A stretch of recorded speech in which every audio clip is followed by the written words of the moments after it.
Dans cette vidéo, je voudrais vous parler de la nuit. Qu'est-ce qui se passe la nuit quand on dort?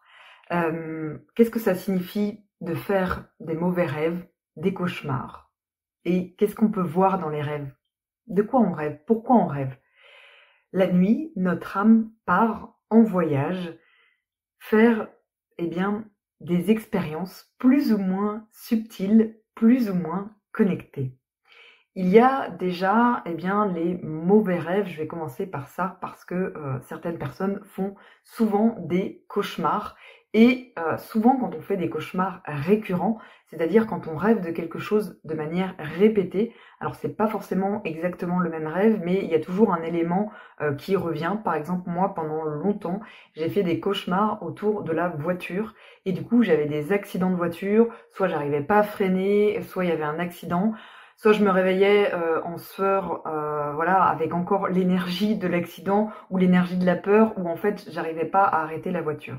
Ça, c'était des mémoires de d'autres vies, c'est-à-dire que j'avais eu plusieurs vies karmiques où, j'étais décédée, où j'avais eu des accidents de voiture, et du coup, c'est quelque chose qui me hantait, et j'aimais pas trop conduire dans la vie actuelle. J'ai eu mon permis au bout de la 3e fois, et puis même, c'était pas quelque chose où j'étais à l'aise. Et quand j'ai fait les libérations associées, impeccable, plus de difficultés avec la conduite.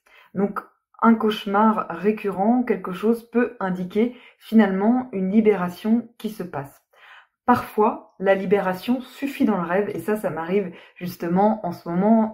Des fois, en fait, je rêve de quelque chose, et puis je sens qu'en fait la libération a eu lieu. Donc on peut dans ce cas-là vérifier avec soit un pendule, des baguettes ou juste se connecter à l'intuition pour savoir, parce que des fois il n'y a pas besoin d'aller creuser. La libération se fait juste dans le rêve, on revit la chose et ça suffit à libérer.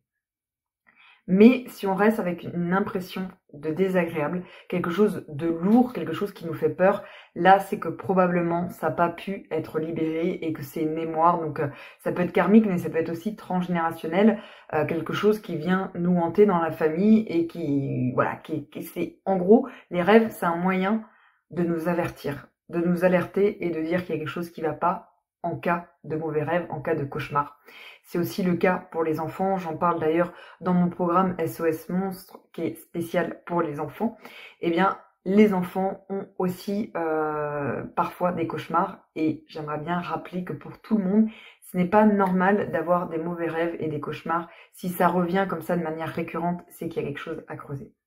J'ai une autre vidéo où je parle aussi de la paralysie du sommeil, c'est-à-dire de se retrouver à un moment donné paralysé. On peut plus bouger, mais notre esprit, il est là, quoi. Donc on a conscience de ce qui se passe, on peut même entendre les autres personnes dans la pièce, mais on peut pas bouger.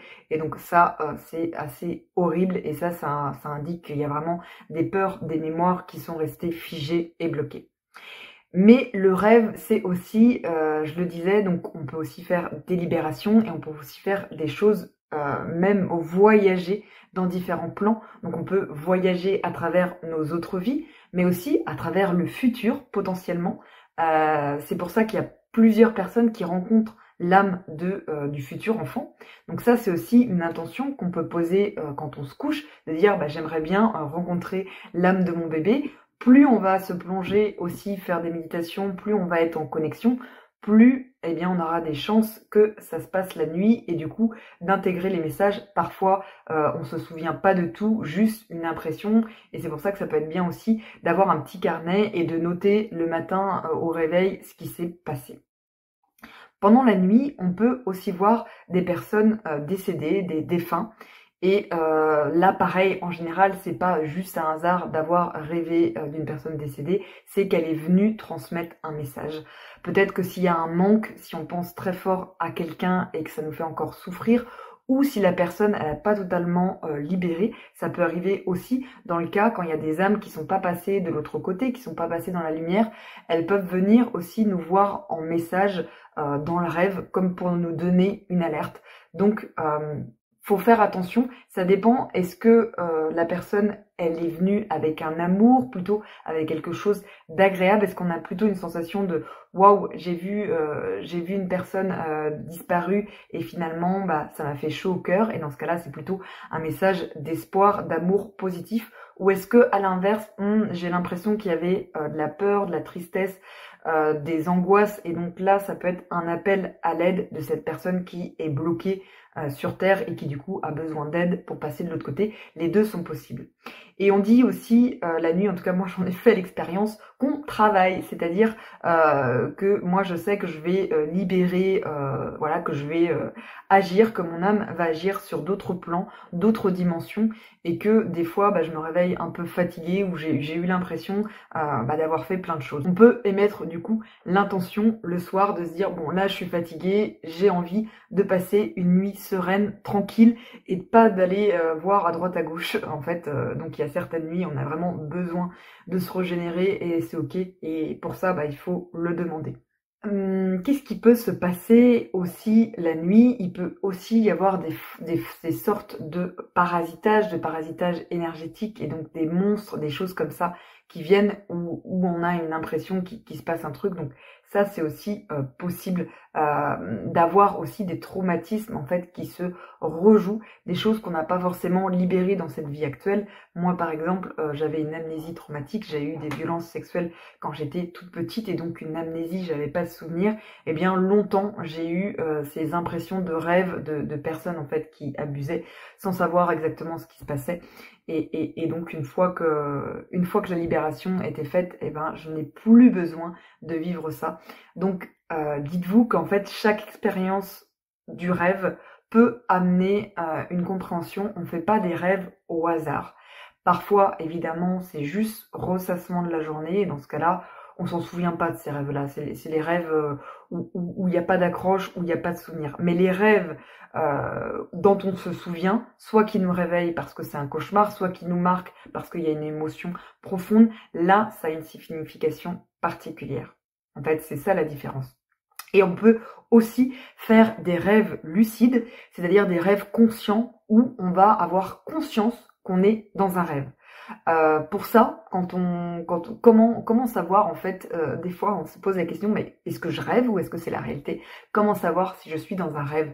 On peut avoir un nom de code, on peut regarder sa main et de dire si j'arrive à regarder ma main, c'est que je suis dans la réalité, et si j'y arrive pas ou si ma main elle est bizarre, c'est que potentiellement je suis en train de rêver, et du coup je vais essayer d'imaginer quelque chose d'agréable. Et ça m'arrive du coup d'avoir des rêves comme ça, des moments où j'attrape le rêve, où je peux entrer en rêve lucide, manifester la vie de vos rêves, en profiter pour se dire ok, alors là je suis dans un rêve lucide, et du coup je vais manifester ce que j'ai envie.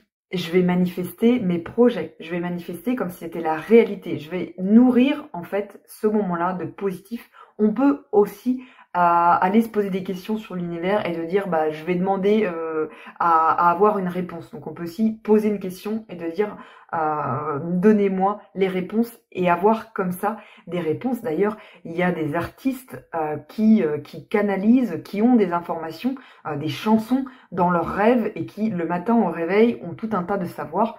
On dit aussi qu'on mémorise mieux si on a quelque chose à apprendre, que c'est bien de le faire le soir, et que pendant la nuit, on va... oui, parce qu'en fait, pendant la nuit, comme je le disais, il y a des choses qui se passent, et du coup, les intentions posées le soir au coucher sont extrêmement importantes. Donc c'est pour ça que je vous invite à faire attention avant de vous coucher. Qu'est-ce que vous faites? Si c'est regarder la télé, des films plutôt violents, dans ce cas-là, avant de se coucher, écoutez une méditation, une musique douce, une hypnose, quelque chose pour vous remettre dans des belles énergies. Je conseille toujours d'écouter, de revenir à quelque chose en vibration haute et en vibration positive avant de se coucher, pour du coup entraîner la nuit sur ce schéma-là. J'espère que ça vous aura intéressé. Si vous avez des questions, n'hésitez pas à me les laisser, et je vous souhaite plein de beaux rêves. Prenez soin de vous et à bientôt.